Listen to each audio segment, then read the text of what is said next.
So, yun nga mga idol, may nag-deliver sa atin ng unit. Follower nga pala natin to. MIUI 125 na 2019 model. All goods naman ang makina nito mga idol. Na-check na natin to.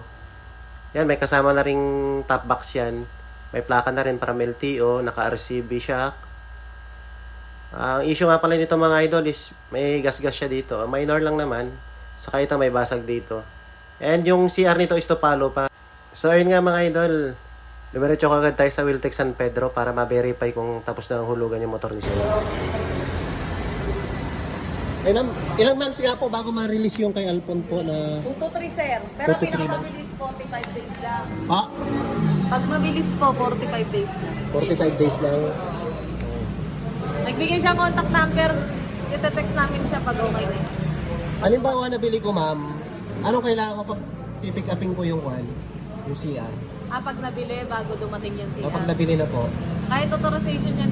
authorization na lang po ni Sir, tapos Xerox Saka ID niya. Sige ma'am, thank you po, salamat. So matapos nating ma-verify mga idol yung CR sa casa, yan, nagpermahan na kami Sir ng deed of sale. Kasundo na kami sa presyo. So yan na, nagbayaran na kami ni Sir. Thank you. Salamat nga pala Sir sa tiwala. Sa mga idol natin na gusto magbenta ng Thank you, pre. Thank you, second hand thank you. na motor dyan, PM nyo lang ako sa page mga idol. Goods.